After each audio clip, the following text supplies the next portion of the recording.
You're listening to the Final Say Radio Show, a Rappaport Media production, with your host Brett Rappaport and co-host John Rappaport. We have our first guest today. We have Jmaes Robbins, who's the deputy editor of Rare, and of course the host of Conservative Connection, which you can tune into every Wednesday at 11 o'clock Eastern Time, also hosted by the wonderful Beatrice. Jim, it's a pleasure to have you back. How are you? Hey, how's it going? Oh, well, I'm just flabbergasted and befuddled and just shaking my head at the comments from both the president yesterday and Jay Carney trying to defend his statements today. I mean, it happened a long time ago. Well, let's just forget about Benghazi then, won't we? Oh, well, yeah, I mean, it happened, sure. Who can even remember? And as Hillary Clinton said, what difference does it make? I mean, really. It was a long time ago. It doesn't make a difference. Hey, let's talk about something else. If I were them, I'd want to change the topic, too. Yeah, I'll tell you what, Jim. Let's take Chelsea and the two Obama girls, and let's send them over to Benghazi and let them stay there for a month without proper security, and let's see how they like that. Let's see how, Yeah, I think we should move the United Nations over there. Personally, that's my plan. But so you listened yesterday because that was our plan too. Yeah, it's a good plan. Really, I think the UN deserves to go over there. So just move them there. They don't need security. Just move them there. Jim, it's amazing. I was I was reading your post yesterday. I think it was yesterday on Rare, and you were discussing the president and his wonderful speeches, because he's such a strong leader, and when he makes a promise, he really keeps it, because, as he said, if you cross that red line with chemical weapons, well, we'll show you what we're going to do. Yeah, it's pretty pathetic, and last December he threatened to do something specifically threatened. It wasn't anything vague about it. He was very much eye of the tiger, you better not do this. And then in March, he reiterated the use of chemical weapons would be a game changer, he called it. And now that they have finally done it, they only did a little bit. We don't really know. How did they use them? We need more facts. We're not sure, etc. And the Assad regime has to be saying, this guy's a loser. He's weak. We can do whatever we want. And then other rogue states around the world can watch this and say, wow, even when he threatens, he doesn't really mean it, so let's continue to construct nuclear weapons, support terror networks, or do whatever we're doing, because this guy's not going to do squat to us. And yesterday in that press conference, Ed Henry asked a very simple question on two things. And one was, are you going to allow the witnesses to testify in Benghazi? And then you asked about the red line in the sand. And Obama goes on to this multi-minute rant of typical political speech. You have no idea what he was really saying, except for he was backtracking for whatever he had threatened in the past. And I guess that's what we expect from this administration. Yeah. I like what he said about the Benghazi witnesses who've been, threatened or something, or for some reason they're afraid to talk. And he's like, oh, really? I didn't know that. I'll look into that. I mean, it's really kind of an insult to our intelligence to believe that he doesn't know what's going on, which has been openly reported in the press, if nothing else. But he being, the head of the government is somehow unaware of what's going on with this very important issue regarding the failure of his administration to heed the warnings of what was going on, number one, and then number two, orchestrating a cover-up, or at the very least just a deflection of view from how this happened, who did it, and what the consequences were, and why we didn't intervene to stop it. So, for him to stand there and say, hey, I didn't know about that, I'll look into that. I mean, was he being sarcastic when he said that? Because it just came across that way to me. There's no way he couldn't have known. Well, I agree with you, and there's one of three things. Either his entire administration and cabinet is incompetent and they're not properly briefing him, or he's completely incompetent, or he just lied on camera to the press corps and to this entire nation and, I guess, in fact, the world. Or all the above. I think it's a little bit of all of those, actually. A little bit of all three. Well, we got what we voted for, didn't we? Well, not us, but clearly enough people voted or cheated on the tallying. Yeah, we got what we said what we were told we voted for. So. Okay, so Jim, the other big story, series of stories, it has to do with the terrorist bombing, and I call it terrorist bombing. It's not just the bombing at the marathon. It was a terrorist attack upon American citizens in Boston. And, of course, I don't have all that many details on it, but there were some more arrests today, and, of course, some more information is unfolding. I guess they found some female DNA on one of the pressure cookers or something, or some component of it. So they're going to, of course, try to determine if the wife or somebody else related to him had been involved.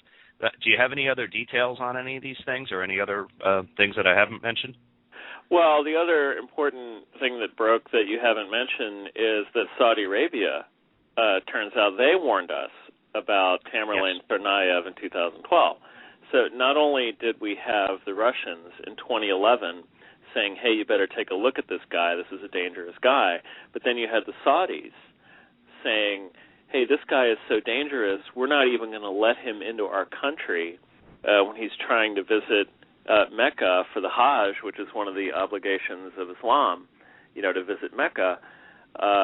Even to facilitate this guy doing his holy duty, the Saudis like, no way, we're not going to let this guy in.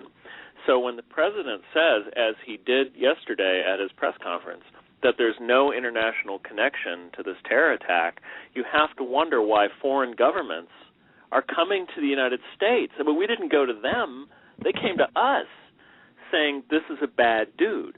Well, how did they know that if there's no international connection, if this guy wasn't corresponding with jihadists in Russia or in Saudi Arabia or wherever that their intelligence service picked up this information?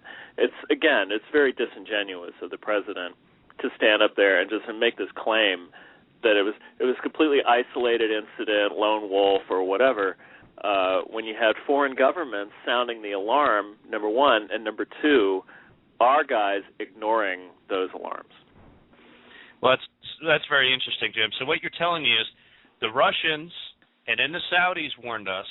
Of course, I guess he didn't respond because it wasn't Bill Ayers who clued him in.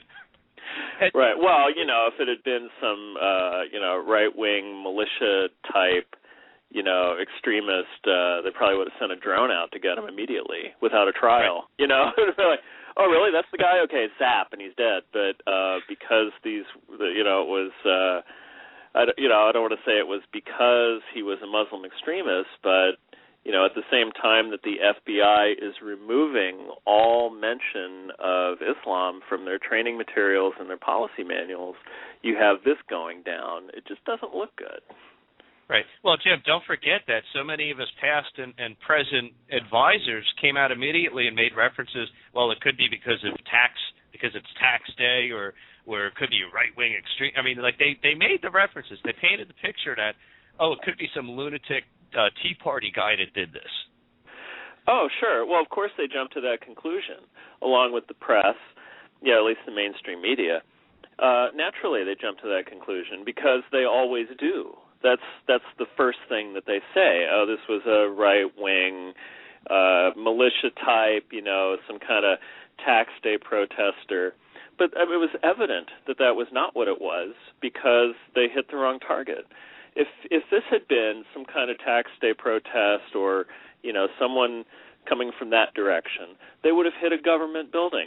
They would have hit the IRS. It would have been or hit a federal building somewhere. Those are the targets that those type of groups usually hit. The Boston Marathon, some, tax protester is going to blow up innocent runners? I don't think so.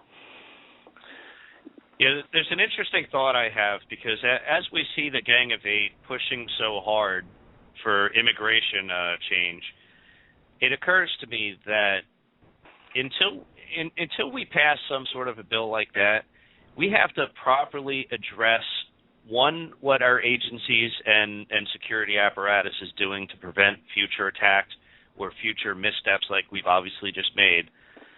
But to me, I would want to know, how are we going to track the people who are currently here?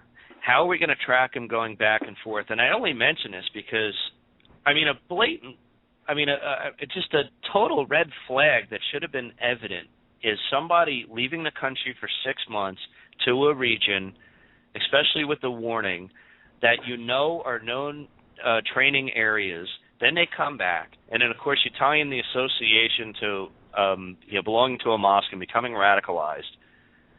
How do we not find these people? How do we not properly vet and follow, not all mosques, but at least the extreme mosques, or at least the areas that are known to be havens for this type of these types of people?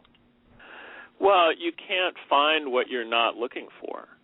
Or maybe you'll stumble across it and then ignore it, which actually was the case here. Not just stumble across it, but we were warned by 2 foreign intelligence agencies to look out for this guy. So my first question would be, is there anyone else that foreign intelligence agencies are warning us about that we're ignoring? Maybe we should go take a second look at them. And then number 2, are there other people who are radicalized, radical Islamists? And again, you always have to have the caveat, we're not talking about every mosque, we're not talking about every Muslim in America, we're talking about the dangerous radicals. And are there people out there that we've looked at once and determined, well, there's really nothing there, that maybe are worth a second look? Because remember, the FBI did actually go and interview Tamerlane and determine, well, he's not really a threat. But we also know that he was a threat, and that the FBI was wrong, and that they blew it. So maybe there are other guys who say, well, yeah, we interviewed some other guys, but they weren't a threat. Well, guess what? Maybe you blew those too. Why don't you go look at them again before something bad happens? Well, that's part of my concern with the immigration bill, is that if FBI agents can't properly determine that somebody's an issue or should at least be tracked, then how are we going to properly look at every single applicant for legal status as a citizen and weed out those who could be potential threats or that we shouldn't have in this country? I mean, to me, we got to clean up government before we start allowing more people in or to stay. Oh, sure. And the thing with the FBI agents, and I don't want to cast aspersions on them not knowing all the facts, but what I do know is that the signal has gone out from day one in this administration that you're not going to make your career hunting down Islamic radicals. You might make a career hunting down right-wing radicals.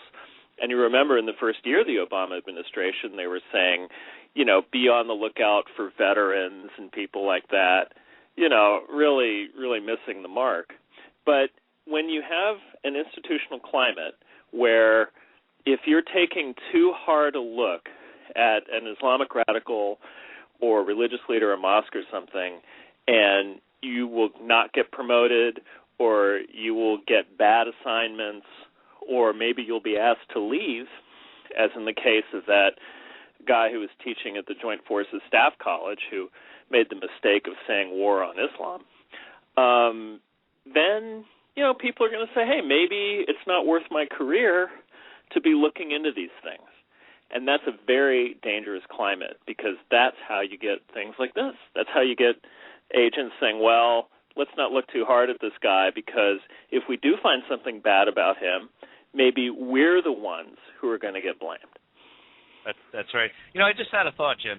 If you looked at all the stories, even during the Bush years, of U.S. military personnel overseas who were involved in shootings of either terrorists or could have been in Iraq or Afghanistan or anywhere else where, right or wrong, that they were prosecuted. You have situations where maybe they shot one person or a couple people. But if you add all those together, including the domestic incidents, do they equate to even what Major Nassan did at Fort Hood? Well, good question. That's hard to say. But the thing is, he was a classic case of where they had warnings. There were people who worked with him who said this guy's a problem. And again, they were endangering their careers just by saying that, because their superiors then chastised them, like they were religious bigots or something. You had the FBI looking at him as, there's nothing there, even though the guy was corresponding with Anwar al-Awlaki, who was, an al-Qaeda field commander in Yemen. And then we had the Fort Hood massacre. So he would have been, there's a classic example of intelligence failure, and that'll never happen again. But guess what? It happened again. So it tells us there is an institutional problem in this administration. That's right. Jim, in your article that you had in the New York Times, I believe it was on Monday, you mentioned something that to me really sticks out, and that is that 1,200 civilians had died in Libya during the 2011 Civil War, and this White House went nuts and basically said, we've got to be involved here, and of course they led from behind, but we took down the Libyan government. And here you are, between 60 and 80,000 civilians have died in Syria, and he's still moving back the red lines. Yeah, it's just useful to point out because at the time, the administration said that there was an obligation to act, we had to prevent future bloodshed, and they put it in these idealistic moral tones. And whether you agree or disagree with that, it's just noteworthy to point out that they said they were making that case when 1,200 people had been killed in Libya's war. And they said, we have to act now to prevent future bloodshed. Well, Syria passed that 1,200 mark a long time ago. It's at 60, it's 70, it's 80,000. Who knows? They've got this huge refugee crisis. I mean, it's very bad in Syria. It's worse than it was in the Balkans in the 90s when people were talking about that as a human rights tragedy. So my question, and again, the policy is one thing, but my question to the administration is, what happened to your sense of morality in the meantime? Where'd that moral code go? Are you guys still up on this, or is it too inconvenient now for you? Is a Syrian refugee not worth the same as a Libyan? I mean, exactly what's your problem? Jim, I'm so glad you brought it up in those terms, because if you think back to the America that we grew up in as kids, we had icons like John Wayne who really kind of represented. There was an American brand, right? It was blue jeans, Levi's, right? It was, Chevy cars, but there was but it was more than that. It was freedom, it was liberty, right? There was something really meaningful, and it's almost like, besides the economics and all these other problems, it's kind of like the brand. Like when you talk about having and presenting an American ethos, that's our brand. If we lose that, then what are we, and what have we become, and what does that mean for the future? Well, that's a good question. I think to some extent that's been eroding for a long time, and it's worth pointing out that yesterday was the 38th anniversary of when Americans bugged out of Saigon, and we abandoned our South Vietnamese allies to their fate, which is really one of the most shameful acts in American foreign policy. So, I mean, in that respect, it was just too inconvenient for us to defend our allies anymore, so we left. And we voluntarily lost the Vietnam War. So, yeah, it's been a long time that we've been eroding like that. And, now part of the problem is that, but part of the problem is that the guy who's the president right now is just not a leader. He just is not a leader. He's not tough, and he won't take on the big problems. And when he runs into a roadblock, he kind of throws up his hands and quits. Well, I'll semi-disagree with you. I think he's actually very tough, but he's tough on the issues that are caustic and disruptive to the country. He's tough on things like the Constitution. He's tough on, right? What he's not tough on are the things... He just ignores that. Well, yeah, sure. But it's the same net result. Anyway, very, very, very frustrating indeed. And you know what? When you saw that whole speech that he made yesterday, and I finally got a chance to watch it in its entirety yesterday, besides the rambling, semi-babbling, incoherent nature of it, there was no real leadership. There was no clear articulation of this is what we're doing, this is what success looks like, this is how we're going to get it done. Oh, absolutely not. And, during the press conference, his overarching theme was one of failure and explaining failure. It's hard to do. I mean, if you look back at the transcript, the number of times he said, that's difficult, that's hard, this is going to take time, people won't cooperate with me. He had all these excuses for why he can't get things done. But what he did not articulate was a vision for what he's going to do or any means to do any of these things. It was all, and when he said, I thought it was classic, when he said, maybe I should just pack up and go home, and he was joking. Hey, a lot of people would sign on to that program. You maybe saw my you Facebook should. post. Oh, yeah, it's a great suggestion, really. Of all the things he said, that was the best. I even offered to buy the bus ticket. Heck yeah. Give Biden a chance. Could he possibly be worse? I don't think anybody could. He's made Carter look good at this point, but look at so many Americans would be willing to buy him a bus or a train ticket. You could pull Amtrak out of red. You know what? I'd fly him home first class. I'd be happy to do that. That'd be a great investment. We could build a bridge around the oceans, and he could just drive through. Oh, sure. Jim, I was looking at a Rasmussen poll, and 17% favor more U.S. involvement in Syria, and that includes attacking them because they've used chemical weapons. It seems to me like the American people, and maybe, I don't know I'm not sure what the right step is at this point as far as we should be involved, but the American people clearly do not want to be involved in Syria. Well, I don't blame them.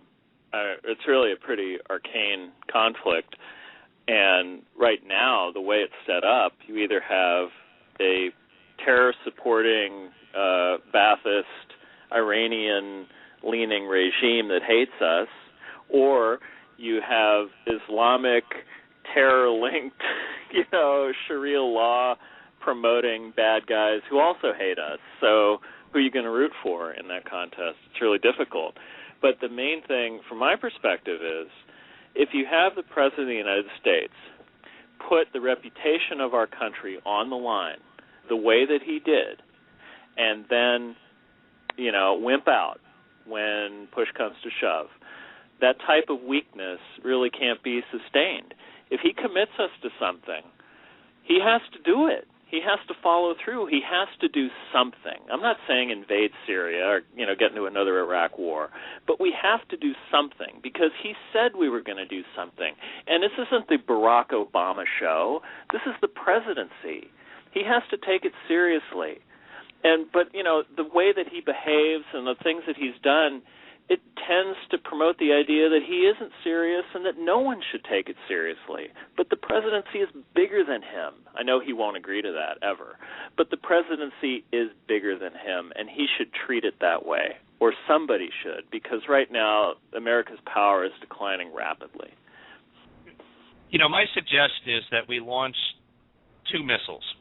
One on Assad and one on the first al-Qaeda group we could find there and say, look, we're not taking sides, but we're telling you we're going to take you both out. Stop it now.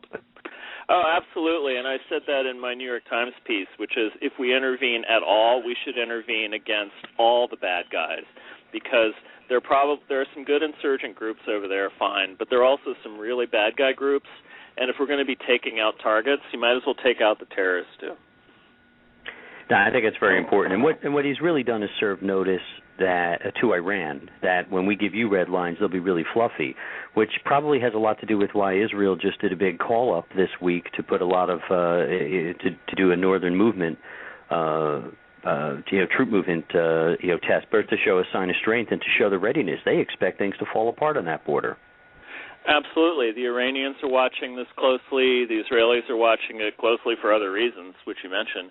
And then countries like North Korea are looking at this. I mean, Kim Jong-un can slap Obama in the face without consequence, apparently. But, all the rogue states anywhere in the world, our enemies look at this and they say, hey, we can do whatever we want. This guy is all talk. He's never going to do anything. And then our friends look at this and say, wow, the United States is really not a good friend to us. They're just not going to help us out. And whatever happens, we have to be prepared to go it alone. That's absolutely right, Jim. Well, I appreciate all the time you took with us today, Jim. Everyone can catch you tomorrow wait, that was today. I'm sorry. They can catch me this morning. That's right. They can catch you this morning. Anyway, they can always catch Jim on rare.us, and of course, you've been in the New York Times, USA Today, and I heard you were on Al Jazeera as well. I was on Al Jazeera. Yeah, it was pretty good. They were very friendly. It was no problem. It was a good time. I enjoyed it. Well, that's excellent. Well, oddly enough, busy. Well, again, Jim, thanks so much. We'll catch you next week. Okay, thanks. Bye. All right, take care. Great as always. It's great to see him so busy, so active, and I always enjoy his articles and listening to his show when I'm able to. And, of course, that's Conservative Connection, one of Beatrice's shows. Got to give her a plug on All Fired Up Media.